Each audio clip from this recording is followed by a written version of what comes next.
Hello ಗುರು, ಹೇಗಿದ್ದೀರಾ ಎಲ್ಲರೂ? ನಾನು ಚೆನ್ನಾಗಿದ್ದೀನಿ, ನೀವು ಚೆನ್ನಾಗಿದ್ದೀರಾ? ಇವತ್ತು ನಾನು ನಿಮ್ಮನ್ನು ಕರ್ಕೊಂಡು ಹೋಗ್ತಾ ಇರೋದು ತ್ರಿಶೂರಿನ ಫೇಮಸ್ ಪ್ಲೇಸ್ಗಳಿಗೆ.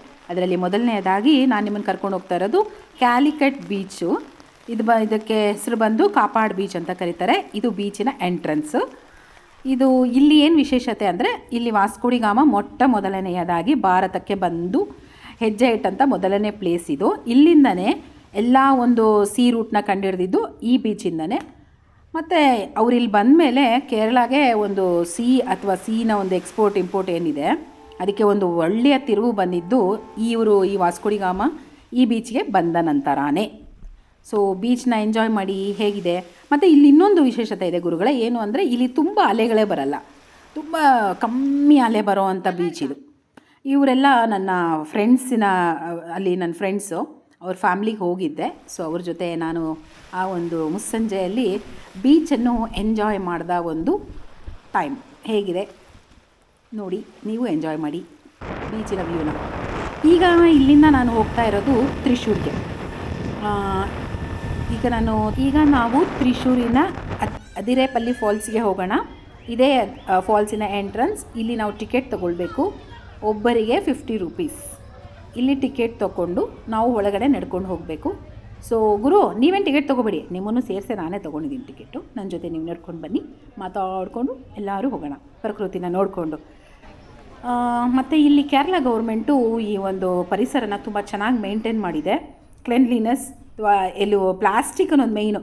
ಪ್ಲಾಸ್ಟಿಕ್ ಎಲ್ಲ ಕಡೆ ಅದನ್ನು ಅವಾಯ್ಡ್ ಮಾಡಬೇಕು. ಇಲ್ಲಿ ತುಂಬ ಚೆನ್ನಾಗಿ ಅವಾಯ್ಡ್ ಮಾಡಿದ್ದಾರೆ. ನಾವೇನೇ ಒಂದು ವಾಟರ್ ಬಾಟಲ್ ತೊಗೊಂಡ್ರು ಅಲ್ಲೇ ಕಿತ್ಕೊಂಡು ಅವ್ರು ಬಿಸಾಕ್ತಾರೆ. Very good. ಇದು ನಂಗೆ ತುಂಬ ಇಷ್ಟ ಆಯಿತು. ಯಾಕಂದರೆ ಪ್ರಕೃತಿನ ಕಾಪಾಡಬೇಕಾಗಿರೋದು ನಮ್ಮೆಲ್ಲರ ಜವಾಬ್ದಾರಿ. ನೋಡಿ ಗುರುಗಳೇ, ಈಗ ಆಲ್ರೆಡಿ ಫಾಲ್ಸ್ ಕಾಣ್ತಿದೆ. ಬನ್ನಿ ಹಾಗೆ ಮುಂದೆ ನೋಡ್ಕೊಂಡು ಹೋಗೋಣ. ನಮ್ಮ ಮೇಲೆ ಹೋದರೆ ಟಾಪ್ ವ್ಯೂ ಇಂದ ಫಾಲ್ಸ್ನ ನೋಡೋಣ. ನೋಡಿ, ಇದು ಟಾಪ್ ವ್ಯೂ.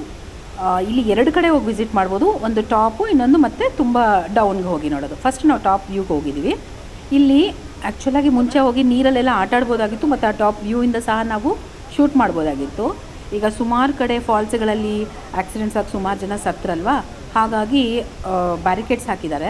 ನಾವಲ್ಲಿ ಹೋಗ್ಲಿಕ್ಕಾಗಲ್ಲ. ದೂರದಿಂದನೇ ನಾವು ಅದನ್ನು ಚಿತ್ರೀಕರಣ ಮಾಡ್ಕೋಬೇಕು. ನಾನು ಆದಷ್ಟು ದೂರದಿಂದನೇ ಚಿತ್ರೀಕರಣ ಮಾಡಿ ತೋರಿಸ್ತಿದ್ದೀನಿ.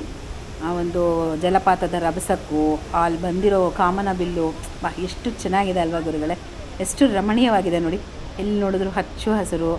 ಇಲ್ಲಿ ಇನ್ನೊಂದು ವಿಚಾರ ಗೊತ್ತಾ, ಸುಮಾರಷ್ಟು ಚಿತ್ರಗಳು ಇಲ್ಲೇ ಶೂಟಿಂಗ್ ಆಗಿರೋದು. ಅದೇ ಥರ ನಮ್ಮ ಸೌತಿನ ಗ್ರೇಟ್ ಮೂವಿ ಬಾಹುಬಲಿ ಸಹ ಇಲ್ಲೇ ಶೂಟ್ ಆಗಿರೋದು. ನಾನು ಡೌನ್ ವ್ಯೂಗೆ ಬಂದಿದ್ದೀನಿ, ಅಂದರೆ ಕೆಳಗಡೆ, ಮೇಲಿಂದ ಕೆಳಗಡೆ ಇಳಿದು ಕೆಳಗಡೆ ಇಲ್ಲಿ ಬಂದಿದ್ದೀನಿ. ಈಗ ನೀರಿನ ರಭಸ ನೋಡಿ ಗುರುಗಳೇ ಹೇಗಿದೆ ಅಂತ. ಅಲ್ಲಿ ನಿಂತು ಅದು ಕೇಳ್ತಾ ಇರಬೇಕು ಆ ಸೌಂಡು. ಎಷ್ಟು ಚೆನ್ನಾಗಿರುತ್ತೆ ಗೊತ್ತಾ. ಮುಂಚೆ ಇಲ್ಲೆಲ್ಲ ಆಟಾಡೋಕ್ಕೆ ಬಿಡೋರು ಗುರುಗಳೇ, ಈಗ ಎಲ್ಲೂ ಬಿಡ್ತಾ ಇಲ್ಲ. ಎಲ್ಲ ಕಡೆ ಬ್ಯಾರಿಕೇಡ್ಸ್ ಹಾಕಿ ಸ್ಟಾಪ್ ಮಾಡಿಬಿಟ್ಟಿದ್ದಾರೆ. ಇದು ಮತ್ತೆ ನಾನು ಇನ್ನೊಂದ್ಸಲಿ ವ್ಯೂ ನೋಡಬೇಕು ಅಂತ ಮತ್ತೆ ನಾನು ಮೇಲ್ಗಡೆ ಬಂದು ಮತ್ತೆ ಇನ್ನೊಂದ್ಸಲಿ ವ್ಯೂ ನೋಡಿ ನಾನು ಅಲ್ಲಿ ಒಂದು ಫೋಟೋ ತೊಗೊಳ್ತಾ ಇದ್ದೀನಿ. ಯಾಕಂದರೆ ಅಷ್ಟು ಚೆನ್ನಾಗಿದೆ. ಅಲ್ಲಿ ಮೇಲಿಂದ ನೋಡ್ತಾ ಇರುವಾಗ ನಾನು ನಿಮಗೆ ಎಕ್ಸ್ಪ್ಲೈನ್ ಮಾಡೋದಕ್ಕಿಂತ ನೀವು ಅಲ್ಲಿ ಬಂದು ನೋಡಿದಾಗ ನೀವು ಅದನ್ನು ಆ ಒಂದು ಎಕ್ಸ್ಪೀರಿಯೆನ್ಸ್ ಮಾಡ್ಬೋದು. ಸರಿ, ನೀವು ತ್ರಿಶೂರ್ಗೆ ಬಂದಾಗ ಖಂಡಿತವಾಗ್ಲೂ ಈ ಪ್ಲೇಸ್ಗೆ ವಿಸಿಟ್ ಮಾಡಿ. ಸೊ ಅವಾಗ ನೀವು ನನ್ನನ್ನು ನೆನೆಸ್ಕೊಳ್ತೀರಾ, ಹೌದು ಸ್ವಾತಿ ಹೇಳಿದ್ದು ಕರೆಕ್ಟ್ ಅಂತ.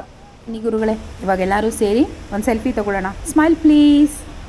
ಈಗ ನಾನಿರೋದು ತ್ರಿಶೂರಿನ ಸಿಟಿಯಲ್ಲಿ ಗುರುಗಳೇ. ಇದು ತ್ರಿಶೂರಿನ ಫೇಮಸ್ ಚರ್ಚು. ಇದರ ಹೆಸರು ಬಂದು Our Lady of Dolours church ಅಂತ. ಇದು 1941ರಲ್ಲಿ ಇದನ್ನು ಸ್ಥಾಪನೆ ಮಾಡಿದ್ದು. ಇದು ಭಾರತ ದೇಶದ ಅತಿ ಎತ್ತರವಾದ ಚರ್ಚ್ ಮತ್ತು ಏಷ್ಯಾ ಖಂಡದ ಅತಿ ಎತ್ತರವಾದ 3ನೇ ಚರ್ಚ್ ಸಹ. ನೋಡಿ, ಇಲ್ಲೆಲ್ಲ ಎಷ್ಟು ಪ್ರಶಾಂತವಾಗಿ ಕೂತ್ಕೊಂಡು ಪ್ರೇಯರ್ ಮಾಡ್ತಾ ಇದ್ದಾರೆ. ಈಗ ನಿಮ್ಮೆಲ್ಲರ ಪರವಾಗಿ, ನಮ್ಮ ಕರ್ನಾಟಕದ ರಾಜ್ಯದ ಜನತೆಯ ಪರವಾಗಿ ನಾನು ಇಲ್ಲಿ ಪ್ರೇಯರ್ ಮಾಡ್ತೀನಿ ಗುರುಗಳೇ.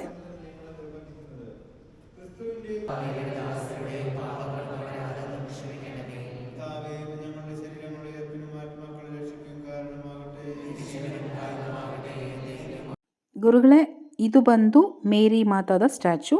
ಇಲ್ಲಿ ಪ್ರೇಯರ್ ಮಾಡಿ ಕ್ಯಾಂಡಲ್ಸ್ನ ಹಚ್ಚಲಾಗುತ್ತದೆ. ಗುರುಗಳೇ, ಇದು ಬಂದು ವಡಕನಾಥನ್ ಟೆಂಪಲ್ ತ್ರಿಶೂರಿನ ಮೈನ್ ಸೆಂಟರಲ್ಲಿದೆ. ಮತ್ತು ಈ ಆಲಯ ಬಂದು ನಮ್ಮ ಪರಶುರಾಮರು ಪ್ರತಿಷ್ಠಾಪನೆ ಮಾಡಿರುವಂಥ ಶಿವ ಟೆಂಪಲ್. ಮತ್ತು ನಮ್ಮ ದಕ್ಷಿಣದ ತುಂಬ ಹಳೆಯ ಶಿವನ ದೇವಸ್ಥಾನ. ಮತ್ತು ಇಲ್ಲಿ ನಮ್ಮ ಆದಿಗುರು ಶಂಕರಾಚಾರ್ಯರು ಸಹ ಈ ಶಿವನ ಅನುಗ್ರಹದಿಂದಲೇ ಜನಿಸಿರೋದು ಗುರುಗಳೇ. ಇದು ಕೇರಳದ ಅತಿ ದೊಡ್ಡ ಶಿವಾಲಯಗಳಲ್ಲಿ ಇದು ಒಂದು. ಗುರುಗಳೇ, ಮತ್ತು ಇದಕ್ಕೆ 1000 ವರ್ಷಗಳ ಇತಿಹಾಸ ಇದೆ. ಹಾಗೆ ಇದು ಪ್ರಪಂಚದ ಯುನೆಸ್ಕೋದವರು ಇದನ್ನು ವರ್ಲ್ಡ್ ಹೆರಿಟೇಜ್ ಸೈಟ್ ಅಂತ ಸಹ ಕರೀತಾರೆ. ಗುರುಗಳೇ, ಹಾಗೆ ಇಲ್ಲಿ ಇನ್ನೊಂದು ವಿಶೇಷತೆ ಏನು ಅಂದರೆ, ಈ ಲಿಂಗದ ಮೇಲೆ ಎಷ್ಟೇ ಇಲ್ಲಿ ನಡೆಯೋದೇ ತುಪ್ಪದ ಅಭಿಷೇಕ. ಎಷ್ಟೇ ತುಪ್ಪ ಹಾಕಿದ್ರೂ ಅದು ಕರಗಿ ಕೆಳಗಡೆ ಬರೋದಿಲ್ಲ, ಹಾಗೆ ಅದು ಗಡ್ಡೆ ಕಟ್ಟಿ ಅಲ್ಲೇ ನಿಲ್ಲುತ್ತೆ. ಹಾಗೆ ಇಲ್ಲಿ ಪ್ರಸಾದ ಸಹ ನಮಗೆ ತುಪ್ಪನೇ ಕೊಡ್ತಾರೆ ಗುರುಗಳೇ. ಆ ತುಪ್ಪನ ತಿಂದರೆ ಯಾವುದೇ ರೋಗಗಳು ರುಜಿನಗಳು ಬರೋದಿಲ್ಲ ಅನ್ನೋದು ಇಲ್ಲಿನ ನಂಬಿಕೆ. ಮತ್ತು ಈ ಒಂದು ದೇವಸ್ಥಾನಕ್ಕೂ ಇಲ್ಲಿ ತ್ರಿಶೂರಲ್ಲಿ ನಡೆಯೋ ಒಂದು ಉತ್ಸವ ಅಂದರೆ ಒಂದು ಹಬ್ಬ, ಅದು ಪೂರಮ್ ಅಂತ. ಅದಕ್ಕೂ ಇದಕ್ಕೂ ತುಂಬಾ ಒಂದು ಸಂಬಂಧ ಇದೆ. ಏನಕ್ಕೆ ಅಂದರೆ, ಆ ಪೂರಮ್ ಅನ್ನೋ ಹಬ್ಬ ಸ್ಟಾರ್ಟ್ ಆಗೋದೇ ವಡಕನಾಥನ್ ಟೆಂಪಲ್ನಿಂದ. ಅದರ ವಿಶೇಷತೆ ಏನಪ್ಪ ಅಂತ ಅಂದರೆ, ಅದು ಎಲಿಫೆಂಟ್ ಹಬ್ಬ ಅಂತ, ಎಲಿಫೆಂಟ್ ಫೆಸ್ಟಿವಲ್ ಅಂತಲೇ ಕರೀತಾರೆ. ಯಾಕೆಂದರೆ ಪ್ರಪಂಚದಲ್ಲಿ ಎಲ್ಲ ಕಡೆ ಆನೆಗಳ ಮೇಲೆ ದೇವ್ರನ್ನ ಕೂರಿಸಿ ಮೆರವಣಿಗೆ ಮಾಡೋದು ನಮಗೆ ಗೊತ್ತಿರೋದು. ಆದರೆ ಇಲ್ಲಿ ಆನೆಗಳಿಗೇ ಬಂಗಾರ ಮತ್ತು ಹೂಗಳಿಂದ ಅಲಂಕಾರ ಮಾಡಿ ಆನೆಗಳ ಜೊತೆಲಿ ಹಬ್ಬ ಮಾಡೋದು. ಹಾಗಾಗಿ ಎಷ್ಟೋ ವಿದೇಶಗಳಿಂದ, ಎಷ್ಟೋ ಬೇರೆ ಬೇರೆ ರಾಜ್ಯಗಳಿಂದ ಎಲ್ಲ ಸಹ ಈ ಹಬ್ಬನ ನೋಡೋಕ್ಕೆ ಇಲ್ಲಿ ಈ ಒಂದು ಪ್ಲೇಸ್ಗೆ ಬರ್ತಾರೆ ಗುರುಗಳೇ. ಅದು ನಡೆಯೋದು ಮತ್ತು ಗುರುಗಳೇ, ಈ ಹಬ್ಬ ಬಂದು ಪೂರಮ್ ಹಬ್ಬ ಬಂದು ಮಾರ್ಚ್ ಮತ್ತು ಏಪ್ರಿಲ್ ಮಧ್ಯದಲ್ಲಿ ನಡೆಯುತ್ತದೆ.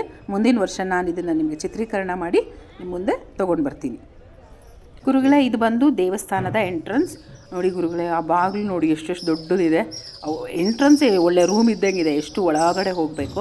ಅಂದರೆ ಇಲ್ಲಿನ ಆರ್ಕಿಟೆಕ್ಚರ್ ಅಷ್ಟು ಚೆನ್ನಾಗಿದೆ ಗುರುಗಳೇ. ಅಂದರೆ ಕೇರಳಾಗೆ ಇದೊಂದು ಏನು ಹೇಳ್ತಾರೆ, ಕಲಶದ ಥರ ಅಂತಾರಲ್ವ, ಅಂಥ ಒಂದು ಆರ್ಕಿಟೆಕ್ಚರು ಈ ಒಂದು ವಡಕನಾಥನ್ ಟೆಂಪಲ್ದು. ಇಲ್ಲೆಲ್ಲ ಒಳಗಡೆ ಎಲ್ಲ ಚಿತ್ರೀಕರಣ ಮಾಡಲಿಕ್ಕೆ ಬಿಡೋದಿಲ್ಲ ಗುರುಗಳೇ.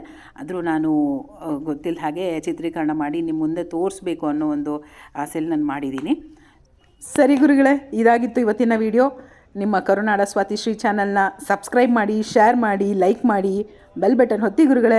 ನಿಮಗೋಸ್ಕರ ಇಷ್ಟಿಷ್ಟು ದೂರ ಎಲ್ಲ ಬಂದು ವಿಡಿಯೋ ಮಾಡ್ತಾ ಇದ್ದೀನಲ್ವಾ, ಸೊ ಬೆಲ್ ಬಟನ್ ಹೊತ್ತಿ ಸಬ್ಸ್ಕ್ರೈಬ್ ಮಾಡಿ ಗುರುಗಳೇ. ಬಾಯ್. ಮತ್ತೆ ನಾಳೆ ಸಿಗ್ತೀನಿ ಬೇರೆ ಒಂದು ವಿಡಿಯೋದಲ್ಲಿ.